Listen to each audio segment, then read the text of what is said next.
রাসূলের সাধনা, যার জন্য মানুষ কুলে আমাদের জন্ম দিয়েছে মালিক মৌলানা। আমাদের জন্ম দিয়েছে কেন? একমাত্র আরাধ্যের উপাসনা করার জন্য।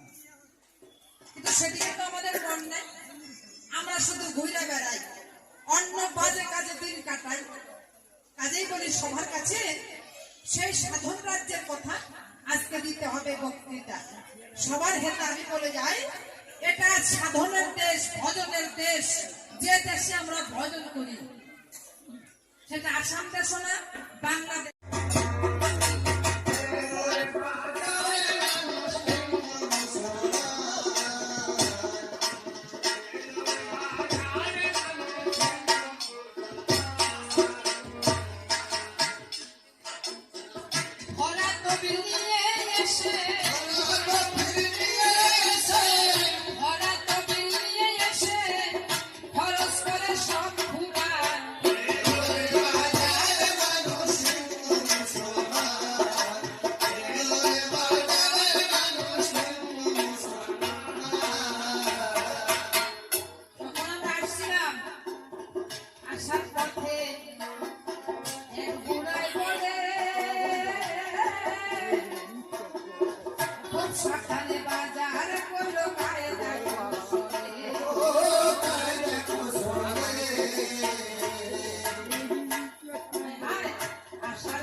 সেই ছয়টার পাল্লায় কেউ পরে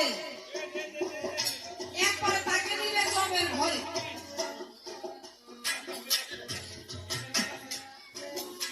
সেই বাজারের রঙেরই মেলা, সেই বাজারের এক পাশে হয় সামনে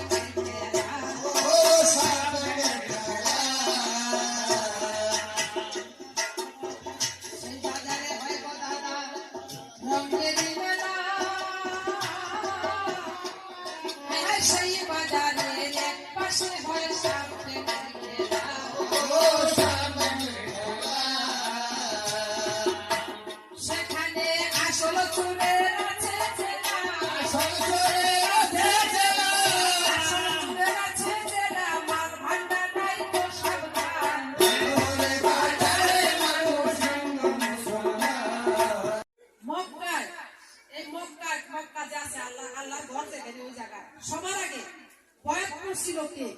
সে ব্যক্তিটাকে কার কাছ থেকে বয়াত করছিল? পীর সাহেব কে ছিল, ভক্ত কে ছিল? আমি জানতাম।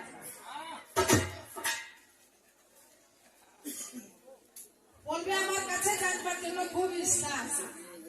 তোমার কাছে আরেকটি কথা করতেছি, করতো না? মারে ফতের দরিয়া হযরত আলীকে কেন বলে জানবার জন্য মনের বাসনা, কারণটা কি? ওটা হচ্ছে নবীর মেয়ের জামাই, এত বড় টাইটেল কেন পাইল? কি কেরামত ওনার ভিতরে ছিল আমি জানবার জন্য।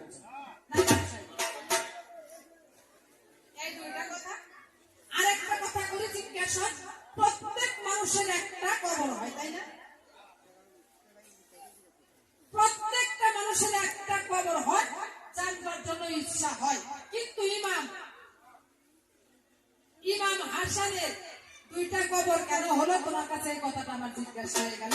এই তিনটা প্রশ্ন বেশি প্রথমবারে বলবো না, বেশি প্রথমবারে কথা তুলবো না। এখন ভুল মাস্টার থেকে ভুলে বাড়ি সুর শব্দ নিয়ে আছো, আরো কিছু কথা আছে।